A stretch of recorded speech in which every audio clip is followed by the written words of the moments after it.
అందరికీ నమస్కారం. హిందూ లైబ్రరీకి స్వాగతం.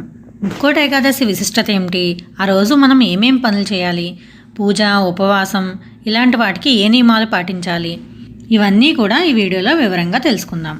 ప్రతి నెలలో 2 ఏకాదశులు ఉంటాయి. అలా చూసుకుంటే మొత్తం ఏడాదిలో 24 ఏకాదశులు వస్తాయి. వాటిలో ముక్కోటి ఏకాదశికి చాలా ప్రత్యేకమైన స్థానం ఉంది. మిగిలిన ఏకాదశులన్నీ చేయలేకపోయినా కూడా ఈ ఒక్క ఏకాదశి చేస్తే సంవత్సరం అంతా ఏకాదశులు చేసిన ఫలితం వస్తుంది. ధనుర్మాసం ప్రారంభమైన తర్వాత వచ్చే శుద్ధ ఏకాదశిని వైకుంఠ ఏకాదశి లేదా ముక్కోటి ఏకాదశి అంటారు.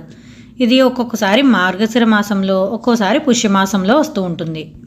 ఈరోజు మహావిష్ణువు గరుడ వాహనారూఢుడై 3 కోట్ల దేవతలతో భూలోకానికి దిగివచ్చి భక్తులకు దర్శనమిస్తాడు కనుక దీన్ని ముక్కోటి ఏకాదశి అని అంటారు.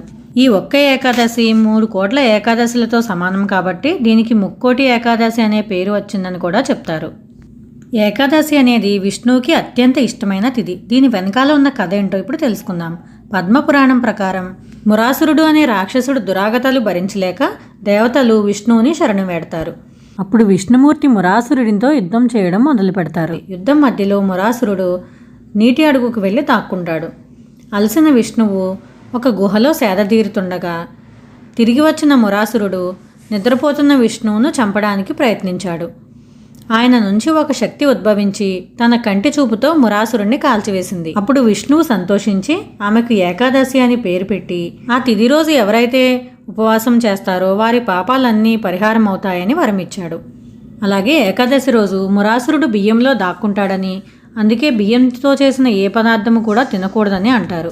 ఈ ముక్కోటి ఏకాదశి రోజు ఉపవాసం చేస్తే మిగిలిన 23 ఏకాదశులు కూడా ఉపవాసం చేసిన ఫలితం దక్కుతుందని విష్ణు పురాణంలో చెప్పబడింది. ఇక ఏకాదశి వ్రతం చేయడానికి ఏ నియమాలు పాటించాలి, పూజ, ఉపవాసం ఎలా చేసుకోవాలో ఇప్పుడు చూద్దాం. ఏకాదశి వ్రతం చేయడానికి ముందుగా దశమి రోజు రాత్రి భోజనం చేయకూడదు. ఏదైనా ఫలహారం లాంటిది తీసుకోవచ్చు.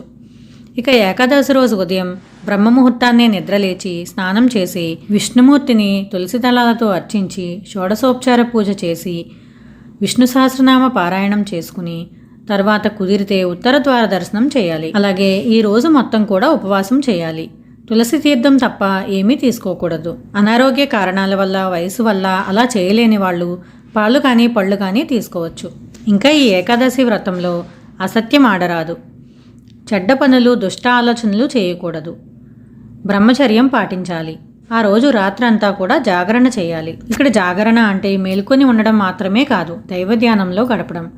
అంటే మేల్కొని ఉండి సినిమాలు చూడడం, కబుర్లు చెప్పడం కాకుండా భజనలు కానీ, పారాయణలు కానీ, దేవుని కథలు వినడం కానీ అలాంటివి చేయాలి. మరునాడు అంటే ద్వాదశి రోజు ఎవరికైనా భోజనం పెట్టి తర్వాత మాత్రమే మనం భోజనం చేయాలి. అలాగే ద్వాదశి రోజు కూడా ఒక పూట మాత్రమే భోజనం చేయాలి. సాయంత్రం ఫలహారం చేయొచ్చు. ఇలా ఇవన్నీ పాటిస్తే మనకు ఏకాదశి వ్రతం సంపూర్ణమవుతుంది.